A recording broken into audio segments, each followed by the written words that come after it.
अब आगे साध्य रूपी जो नाम है, नाम का जो साध्य स्वरूप है, उसका वर्णन कर रहे हैं। 5वें नंबर पे कहते हैं आनंद अम्बुधिवर्धनम, हरि नाम कीर्तन गोविंद राधे,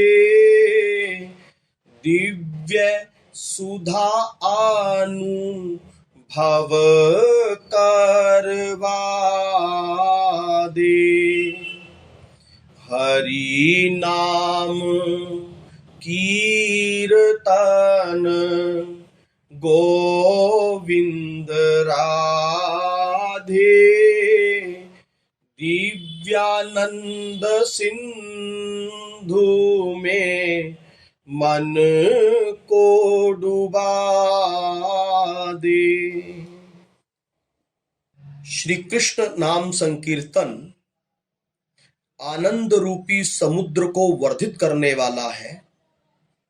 जैसे चंद्रमा के उदय होने से समुद्र में तरंगें उठने प्रारंभ होती हैं, पूर्णिमा को तो इतनी ऊंची ऊंची तरंगें उठती हैं कि 2-2 योजन तक ऊंची उठ जाती हैं।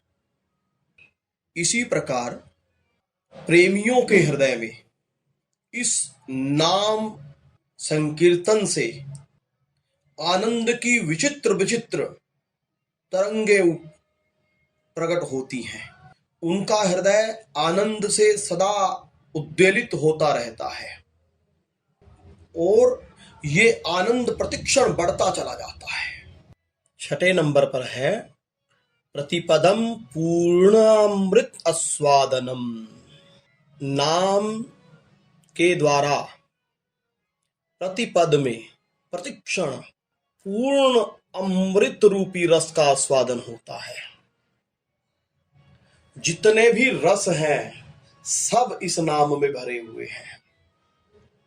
सख्य भाव वाले भक्तों को सख्य रस का आस्वादन होता है, दास्य भाव वाले भक्तों को दास्य भाव का रस का अनुभव होता है, वात्सल्य भाव वाले भक्तों को वात्सल्य रस का अनुभव होता है और कांता भाव वाले रसिकों को कांता भाव का आस्वादन होता है। गोपी भाव वाले महापुरुषों को गोपी भाव के रस का आस्वादन होता है और महामाधुर्य श्री सहचरी भाव, सखी भाव, किंकरी भाव युक्त साधकों को उस महामाधुर्य रस का अनुभव होता है।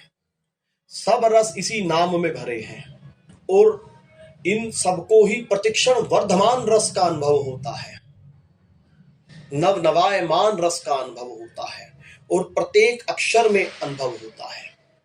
एक बार कहा राधा रस, खूब रस आया, फिर दूसरी बार कहा और अधिक, तीसरी बार कहा और अधिक। जो जो नाम लेता चला जाता है त्यों त्यों आनंद की वृद्धि होती चली जाती है, प्रतिपद आनंद बढ़ता चला जाता है। वो प्रेमानंद, वो रसानंद निरंतर बढ़ता चला जाता है और इसकी कोई सीमा नहीं है। अनादिकाल से ये रस बढ़ता ही चला जा रहा है और बढ़ता ही चला जाएगा। प्रत्येक नाम के साथ साथ जो जो नाम लेता है त्यों तो उस रसिक के हृदय में प्रेम का उफान होता है, प्रेम उनका बढ़ता है। तो ज्यों ही रसिकों का प्रेम बढ़ता है त्यों ही श्यामा श्याम का माधुर्य बढ़ता है, फिर उनका प्रेम बढ़ता है, फिर माधुर्य बढ़ता है। इसी प्रकार अनंत काल तक लीला चलती रहती है। 7वां है सर्वात्मसंपन्नम, श्री कृष्ण नाम संकीर्तन से, नाम संकीर्तन से केवल आत्मा को ही नहीं, मन को ही नहीं, प्रत्येक इंद्रिय को वो प्रेमानंद प्राप्त होता है। ये समस्त इंद्रियां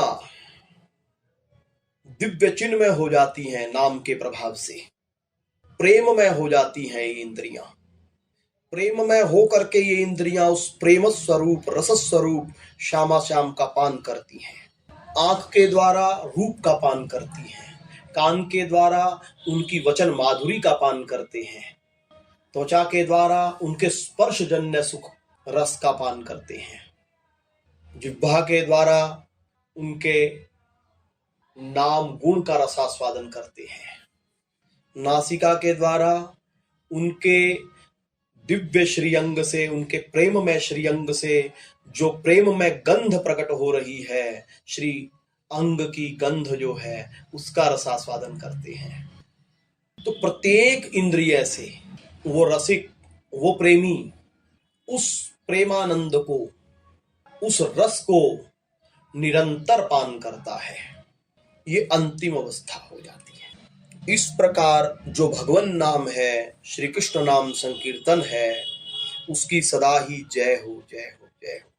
संकीर्तन हेते पाप संसार नाशन, चित्त शुद्धि सर्वभक्ति साधन उद्गम, कृष्ण प्रेमोद्गम प्रेमामृत आस्वादन, कृष्ण प्राप्ति सेवा अमृत समुद्रे मज्जन। श्री कृष्ण नाम संकीर्तन के प्रभाव से समस्त पापों का नाश होता है एवं संसार बंधन, त्रिताप, ज्वाला आदि दुख शांत होते हैं। उससे चित्त की माया मलिनता दूर होती है, चित्त की दुर्वासनाएं अंतर्हित हो जाती हैं। इससे भक्ति के समस्त साधनों का उदय होता है। चित्त शुद्ध हो जाने पर कृष्णोन्मुखता एवं नवदा भक्ति साधनों में जीव की रुचि होने लगती है। इससे श्री कृष्ण प्रेम का आविर्भाव होता है, आनंद की वृद्धि होती है एवं प्रेम स्वरूप अमृत का पूर्ण आस्वादन होने लगता है।